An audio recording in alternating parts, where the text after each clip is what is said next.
Hi everyone, it's Pera here. So, about 2 weeks ago I started this free online course called Introduction to Cybersecurity on the Open University. So I thought I would just record a real-time study with me while I go through these modules because they do have a time limit if you don't have the paid version. So I'm going to try and cram in as much as I can before it all expires. And I'll put a little bit of background music on. I do make my own background music, so if you like it you can always check it out on my YouTube channel. I'll post them up on my main channel where I do the music stuff, but enjoy. I'm gonna be studying cybersecurity on here.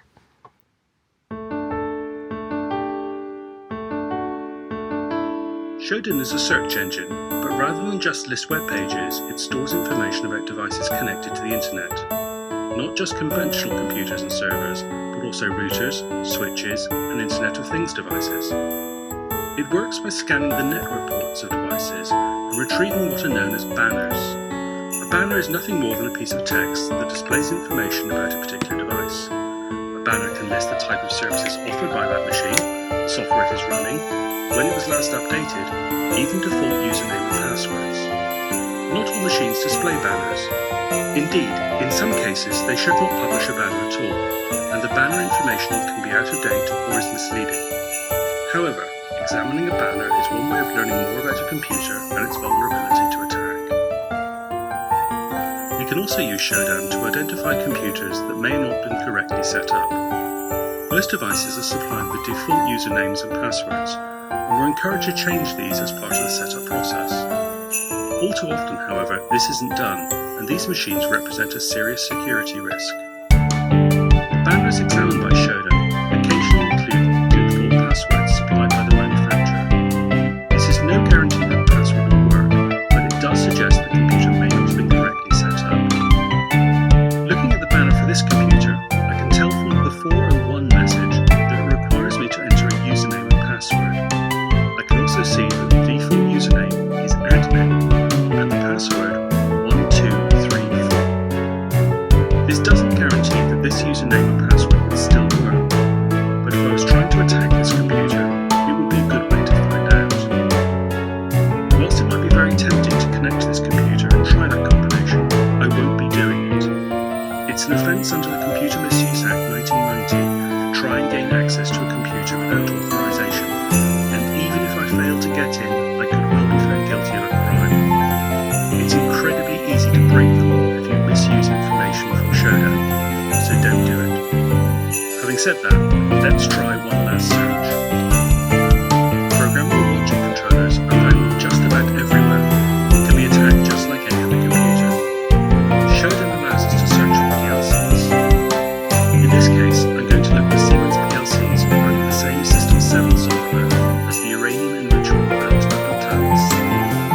System 7 often uses a particular network port, so the best way to find Siemens PLCs is to look for banners containing that port number, 102. As we can see, thousands of results from one random. I'll see if one I spotted earlier is still connected. Here it is. The banner tells me quite a lot about the PLC itself. The module information refers to a model number in Siemens catalog, so I was able to search their site to learn a lot more about this PLC. This took me some time, so here's the page. Now I know that the PLC was released in 2012 and production ended in 2014, presumably to be replaced by a more modern device. That might mean this PLC isn't receiving regular software updates. I now know the model number, so it is possible to find out if there are any known security risks from using this PLC. Fortunately, the US government is here to help. The Department of Homeland Security regularly publishes advisories to industries and the public about potential computer security risks. This one, released in March 2014, lists 6 vulnerabilities in this family of Siemens PLCs which could allow attackers to interrupt or stop their operations. It also highlights that this family of PLCs are used in a range of critical sectors. This PLC isn't just vulnerable, it is also quite likely to be working in an important facility. Siemens themselves published a security notice about the PLC, detailing the security problems and how any attackers did not need to be especially skilled.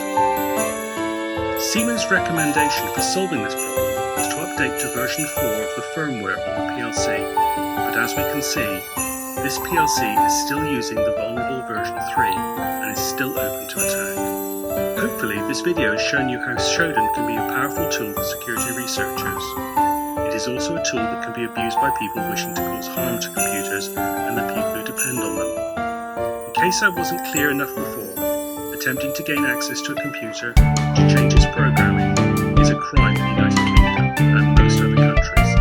So think very carefully about your actions should you choose to use Shodan or any other computer security applications.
Okay, so I've just finished this section. I'm gonna go on to the next section in the next part.